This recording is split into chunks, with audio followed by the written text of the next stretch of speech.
everyone, welcome to the weekly reading. This week I'm so excited I get to use this brand new deck that I bought yesterday.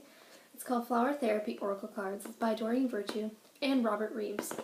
Now I've seen videos using these cards online, and I believe Robert Reeves is from Australia and he's been using these cards. Doreen's been using these cards, so they weren't available where I am in Canada for quite some time, and now they are, and I saw them in the store yesterday and I just had to get them. So I did my first reading with them yesterday, and it was amazing and very, very on point for me.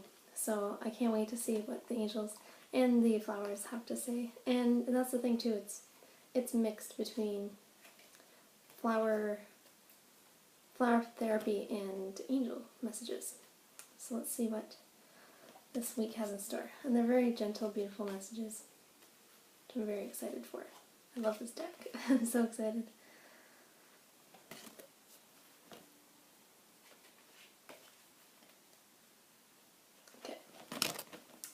So let's see what we have. Forgive me if I don't pronounce all the flowers correctly. I'm not a huge flower person. Well, I love flowers, but I don't know how to pronounce a lot of them. So this is Patience for the beginning of this week. And the flower is Begonia? Something like that. Your prayers have been heard and they are being answered. So this is time to have patience at the beginning of this week, which I think is so important because I'm sure so many people are feeling what I'm feeling, and it's quite a crazy time in terms of energy.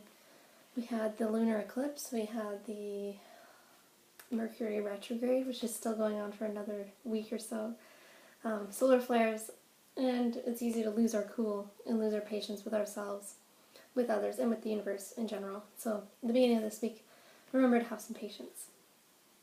For the middle of this week, it says, open your arms to receiving. This is with the Eucalyptus. I can pronounce that. It says, you've prayed for help. Now be open to accepting it. And I talk about this all the time in many other readings, right? It's giving and receiving and being able to stay open to all the abundance that is always available to us, because that is available to us. We're always being provided for, and help is always coming our way. Again, it's important to ask. But once you ask, you don't need to ask the universe a million times for the same thing. You know, they hear you. And it's not about outlining how you want them to come through for you. The angels know how to work things out for you. And as they say, you know, if the divine can hold all of the planets, it can, you know, hold your life. And that's so very true, you know. So if the universe is still able to stay intact, you know, your life can stay intact too, and you're always provided for. So remember to keep your arms open after you ask. Make sure you do ask though, because we have free will, and angels can't really get in there unless you ask them to, so make sure that you do ask. But when you do, you don't need to beg or plead or, you know, sacrifice anything, you know.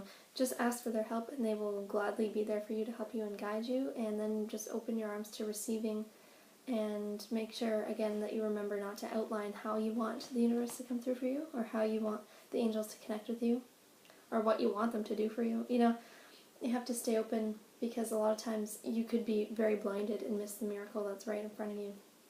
They know how to come through for you, and they know how to communicate what they need to communicate. They will show you the signs that they know you will recognize, and they will always show up at the perfect time for you in the perfect way, so just trust in that. And that's what the middle of the week is all about. And for the weekend, we have Magnify Your Intentions, and this is with Baby's Breath. I haven't even seen half of these cards because I just got them yesterday. It's so exciting. It says, choose a specific goal to work toward. Your energy is spread out among too many ideas. Please bring your focus back to the key intention and let your angels help.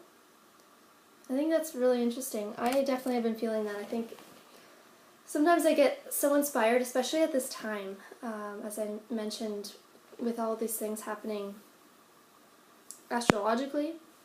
This is a time where we're getting a lot of insights and a lot of new inspiration for new projects, which is so fantastic, and that's so great. So make sure, again, that you make time to write all those things down, as I mentioned last week. But the thing is, sometimes we're just so scattered and we don't know where to put our energy, and instead of focusing on one thing at a time, and putting our energy on that, we kind of try to spread our energy a bit too far amongst too many different things. And that's when things get out of balance and out of whack. So it's important to, of course, write down all the inspirational ideas that come to you. Any ideas for new projects, make sure you write those down. And take time to do that, because that's really important. But just because you have an amazing idea for a new project doesn't mean you have to have it all done in one day. You don't have to get it all done in one day. And I know that they do say, you know, well, you can't put things off, and you don't know how long you have to live. But at the same time, it is important to have faith in tomorrow. And we just cannot do everything all day, you know. We're human, and we have to take care of ourselves and use our time very wisely. Time is very important. And of course, you know, I'm not saying that you should put things off until tomorrow. It's important to start projects today, of course, but just know that you can't